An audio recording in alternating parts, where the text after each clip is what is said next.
Hello, I'm Scott Hunt, and welcome to the In-Depth Insider, our quarterly look at issues in the airline industry. Today I'm joined by Kolbeinn Arinbjarnarson, who leads our Sabre Iceland office and also is the visionary behind our application and data integration environment. So Kolbeinn, when you look at the airline industry today, what is the biggest challenge that airlines face with their planning, their customer, and their operational data? The biggest problem is really in the data, how the data is stored and structured.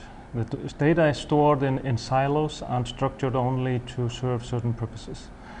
When I say that the data is siloed, I can take an example of your best customer. You might have information about the best customer in the booking, and this customer might be on a flight that is 2 hours late, and you're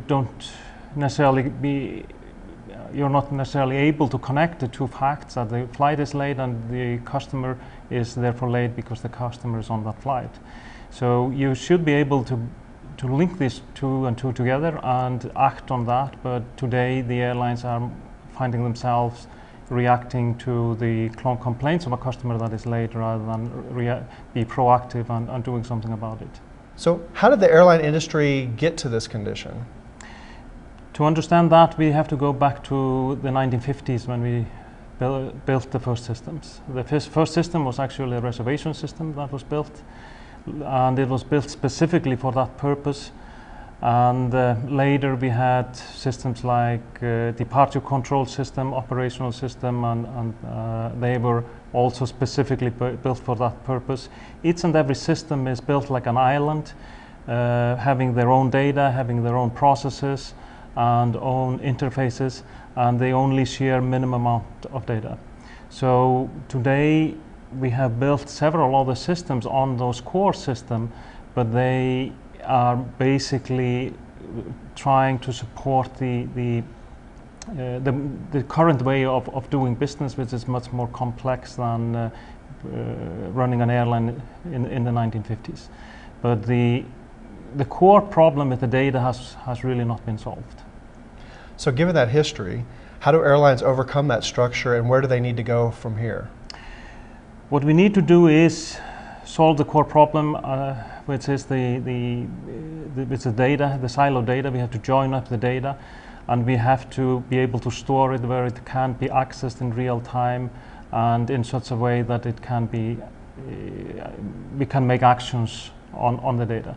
So what we are doing is we are instead of changing all the current systems, is that we are taking the data out of the operational systems and we are storing that in a separate environment where we join up the data and we store it in such a way and structure it in such a way that it is actionable. Everything is in real time, so you can react on the problems as they occur. If we take again the example with your passenger on the flight that is late, you are able to join up the information about the operations with the customer data and understand that the customer will be late because the flight is late. So you can immediately start to act on that and create a solution for the customer. And what you should then be able to do is to communicate the solution to the passenger, versus today where the customer needs to complain about his problem and you have to react to that complaint.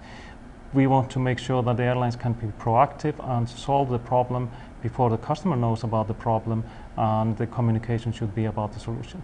Well, thank you, Kolbeinn, and thank you for joining us as well. If you have additional questions about this environment, we invite you to send us an email at wearelistening@sabre.com. We'd also like to remind you to view the rest of the content for the Insider e-newsletter, and we'll join you again next quarter.